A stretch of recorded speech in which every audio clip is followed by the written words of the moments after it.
Zacarías 4. El candelabro de oro y los olivos.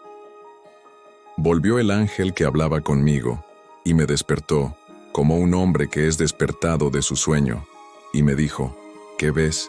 Y respondí, he mirado, y he aquí un candelabro todo de oro, con un depósito encima, y sus 7 lámparas encima del candelabro, y 7 tubos para las lámparas que están encima de él.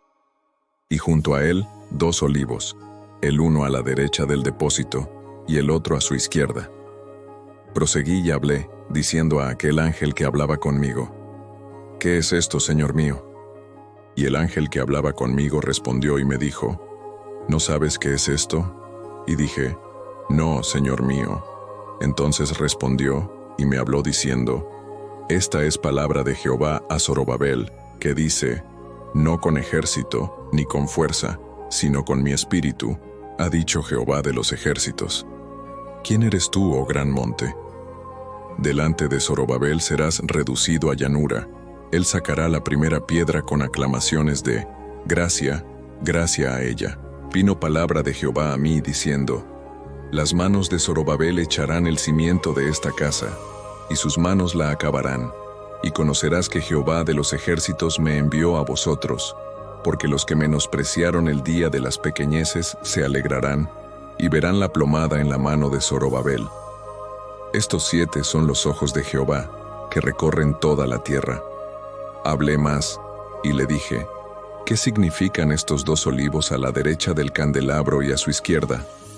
Hablé aún de nuevo, y le dije, ¿qué significan las 2 ramas de olivo que por medio de 2 tubos de oro vierten de sí aceite como oro?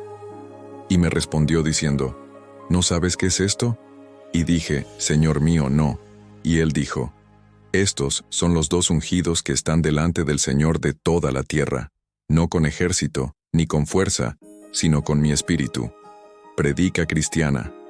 Entonces respondió y me habló diciendo, esta es palabra de Jehová a Zorobabel que dice, no con ejército, ni con fuerza, sino con mi espíritu, ha dicho Jehová de los ejércitos. Cuando pensamos en un ejército, nos imaginamos estrategias bien calculadas, armas poderosas, soldados preparados y tecnología avanzada. Todo esto representa poder y dominio en el ámbito humano. Sin embargo, la palabra de Dios nos desafía con un principio que va en contra de la lógica terrenal. Entonces respondió, y me habló diciendo, esta es palabra de Jehová a Zorobabel, que dice, no con ejército ni con fuerza, sino con mi espíritu, ha dicho Jehová de los ejércitos. Zacarías 4:6. Este mensaje nos recuerda que la verdadera victoria no proviene de nuestras habilidades, recursos o esfuerzos, sino del poder del Espíritu Santo. Esto se puede ver en muchas partes de la palabra. Jehová peleará por vosotros, y vosotros estaréis tranquilos. Éxodo 14:14. Dios es quien pelea nuestras batallas, y nos da la victoria cuando confiamos en Él. Porque Jehová vuestro Dios va con vosotros, para pelear por vosotros contra vuestros enemigos, para salvaros. Deuteronomio 20:4.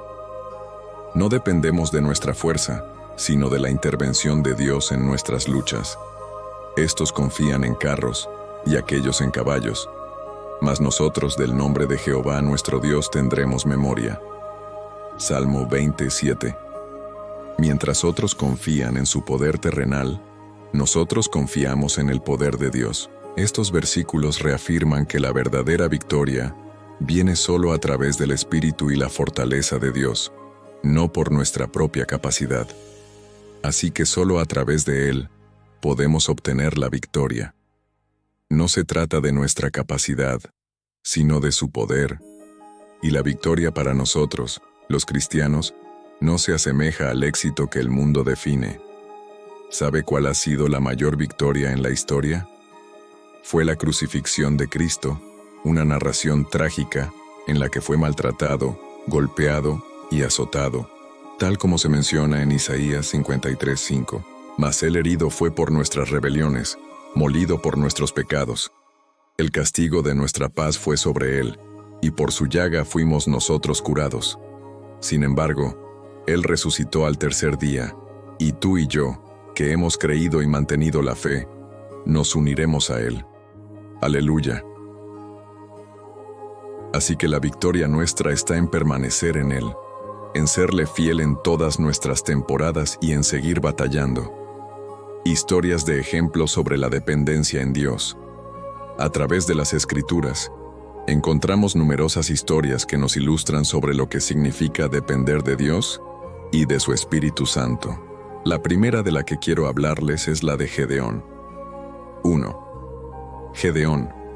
La victoria con solo 300 hombres. Israel estaba siendo oprimido por los madianitas, y Dios llamó a Gedeón, un hombre temeroso, para liberarlos.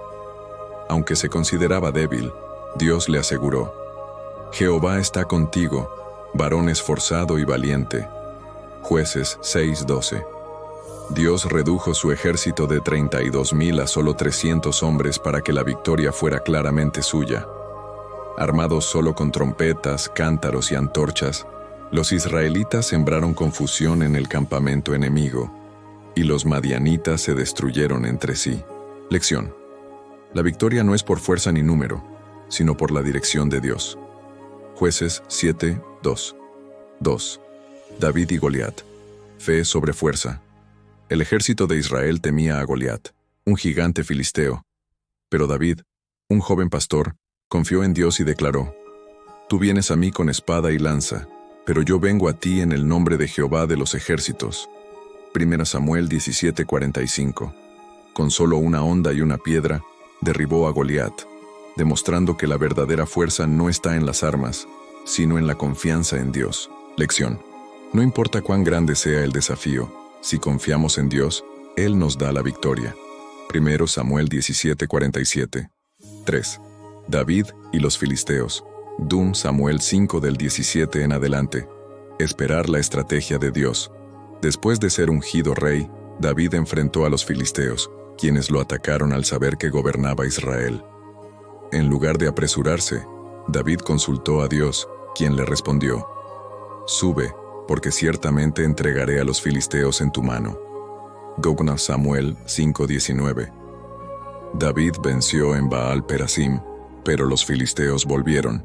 Esta vez, Dios le dio otra estrategia: no subas, rodéalos y atácales por detrás de los árboles.